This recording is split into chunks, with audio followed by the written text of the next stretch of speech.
जय श्री राम एंड जय श्री हनुमान सभी को।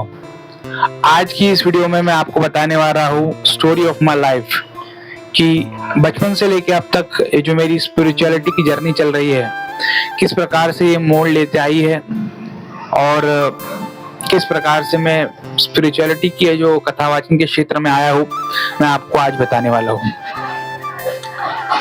तो मेरा जो जन्म है वो हुआ है 20 अगस्त 1999 को। उसके बाद में मैं पला बड़ा बच्चा बड़ा हुआ, स्कूल गया। स्कूल मैंने की सेवा सदन हायर सेकेंडरी स्कूल से और नर्सरी से लेके तो 12th तक मैं वहीं पे पढ़ा, क्योंकि जो मेरी बड़ी माताजी थी वहीं पे टीचर थी, तो वहीं पे मुझे डाला गया था स्कूलिंग के लिए। उसके बाद में फिर क्या हुआ कि मैं बड़ा हुआ, धीरे धीरे 10th पास की है। और बता दूं कि 7वीं 8वीं तक मुझे जो है पढ़ना लिखना नहीं आता था, मैं बहुत ही कमजोर था पढ़ाई के अंदर।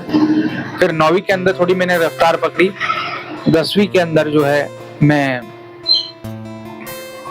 70% से पास हुआ। उसके बाद में 12th में मैंने और थोड़ी मेहनत की तो 75% से पास हुआ। इसके बाद में फिर मैं जो है करने वाला था बीएससी, प्लेन बीएससी। और उसके बाद में फिर मैं करने वाला था mastery in physics, MSc physics में करने वाला था। पर हमारे एक फ्रेंड आए, उन्होंने कहा कि बहुत अच्छा एक कोर्स है। उस कोर्स का नाम था होटल मैनेजमेंट, कॉलेज का नाम था IIHM पुणे। और वो लगभग उस टाइम पे 7 इंडिया में थे और एक जो था आउट ऑफ इंडिया था। और अभी तो बहुत सारे हो गए, अभी तो 10-12 के ऊपर हो गए हैं।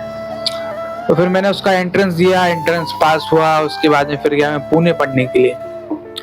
पुणे पढ़ने गया तो उसके बाद में फिर क्या हुआ कि वहाँ पे अलग अलग प्रकार के सब्जेक्ट्स थे मेरे। फ्रंट ऑफिस के अंदर फ्रंट ऑफिस होता है, F&B होता है, हाउसकीपिंग होता है, किचन होता है। तो किचन में मैंने हाथ आजमाया, जो प्रैक्टिकल्स होते थे और जो अलग अलग इवेंट्स होते थे, तो उसमें तो इतना मुझे, पर ये मैंने सोच के रखा था कि जितने भी 3 साल में इवेंट हो गए, मैं हर जितने भी जो सब्जेक्ट है हर इसमें पार्ट लूंगा, मैं हर चीज का भाग बनूंगा। तो मैंने जो है लेना चालू कर दिया भाग। और फिर उसके बाद में फिर मैंने किचन में हाथ आजमाया तो इतना कोई आनंद नहीं आया, हाउसकीपिंग में हाथ आजमाया तो उसमें भी आनंद नहीं आया। फिर मैंने जो है उसके बाद में मैंने F&B में हाथ आजमाया तो उसमें मुझे इतना आनंद नहीं आया। फिर फ्रंट ऑफिस में गया तो उसमें अच्छा था, क्योंकि उसमें पर्सनैलिटी मेरी अच्छी थी, 6 फीट के लगभग का मैं व्यक्ति और बढ़िया कम्युनिकेशन स्किल मेरे मुताबिक, और इंग्लिश भी अच्छी खासी बोल लेता हूँ मैं। तो फिर मैंने उसमें अपना जो है स्पेशलाइजेशन किया। पर उसके पहले थोड़ा सा ट्विस्ट आता है, मैं गया था मुंबई ट्रेनिंग करने के लिए, सेंट रेजिस मुंबई लोअर परेल में। वहाँ पे मैंने ट्रेनिंग की। ट्रेनिंग के अंदर भी बहुत आनंद आया, सब फ्रेंड्स लोग थे, उनके साथ में मटर गश्ती करते हुए हमने ट्रेनिंग को भी कंप्लीट किया। और फिर उसके बाद में फिर मैं आया 2020 में, लॉकडाउन लग गया था। तो जो धुले महाराष्ट्र है वहीं से मैंने जो है अपना ऑनलाइन एग्जाम्स दी। और फिर मैं पास आउट होके फिर मैंने एक रेस्टोरेंट, एक होटल था पचमढ़ी का, वहाँ पे भी काम किया कुछ टाइम। उसके बाद में फिर लॉकडाउन लग गया था, लॉकडाउन बंद चालू हो रहा था। तो फिर मैंने घर पे ही रहने का सोचा। उसके बाद में फिर क्या हुआ कि बायजूस नाम की कंपनी थी, बायजूस लर्निंग एप्लीकेशन, बहुत बड़ी कंपनी थी वो, MNC। उसके अंदर मैंने अप्लाई किया और भगवान की कृपा से मेरा उसमें सिलेक्शन हो गया था। तो मैंने उसमें काम किया 6 महीने तक। उसके अंदर काम करने के बाद फिर मुझे ऐसा लगा कि जो मेरा बचपन से ड्रीम था कथावाचक बनने का, उसे पूरा करना चाहिए, कि जिंदगी एक ही बार मिली है। अगर फेल अभी हो गए तो ठीक है, क्योंकि बाद में जब फेल हो गए 40 साल के बाद में हम जब करेंगे और फेल हो गए तो फिर दिक्कत बहुत होगी। मतलब अगर फेल होना ही है तो इसमें अभी फेल हो जाते हैं। तो फिर मैंने जो है वृंदावन के एक आश्रम से ऑनलाइन मैंने कथा सीखी। और मेरे पिताजी का, मेरे दादा गुरुजी का भी मुझे साथ था, उन्हें मुझे बहुत मार्गदर्शन दिया।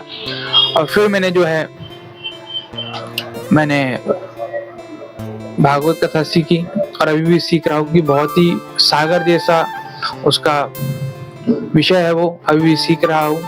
पर जो बेसिक जो फॉर्मेलिटीज होती है वो मैंने उसमें सीखी। पर मैंने ये बात देखी कि भागवत कथा जो होती है बहुत ज्यादा मतलब उसमें धन लगता है, कॉस्टली होती है, बड़ा व्यवस्था लगती है उसके अंदर।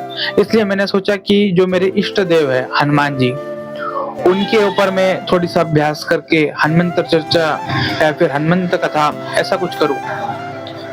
तो फिर मैंने धीरे धीरे पढ़ाई की हनुमंत महापुराण से, और मैंने अभी तक लगभग 5 हनुमंत कथा कर ली है। और मैंने 11 हनुमंत कथा करने का संकल्प किया है कि मैं उसे निःशुल्क करूंगा, कोई मेरी दक्षिणा नहीं होगी। बस जो मेरी टीम होती है संगीत वाली, उनको आपको जो है शुल्क देना होगा।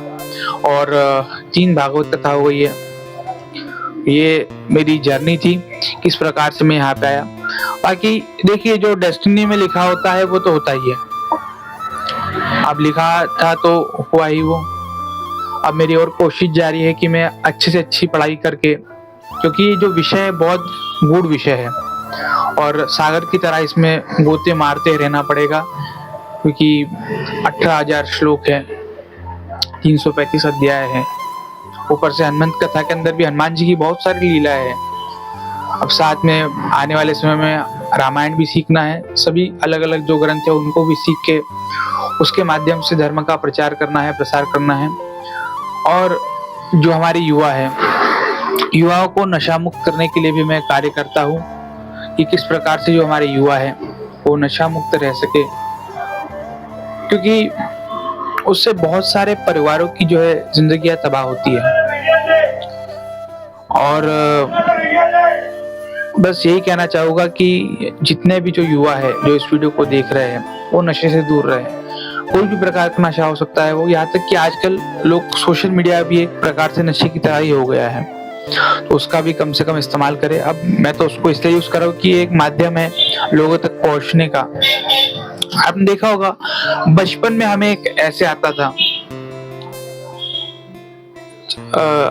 उसका जो टॉपिक था वो था कि विज्ञान जो है वो अभिशाप है या वरदान। तो आखिरी में हम जो कंक्लूजन, उपसंहार लिखते थे उसमें लिखते थे कि ये हमारे ऊपर है कि हम किस प्रकार से उसका उपयोग करते हैं। तो हमारे हाथ में है कि हम किस प्रकार से टेक्नोलॉजी का यूज कर सकते हैं, किस प्रकार से हमारे बिजनेसेस को, हमारी जो लर्निंग है उसको हम ऑनलाइन के माध्यम से अच्छा कर सकते हैं। तो यही सब मेरा आपसे कहना था।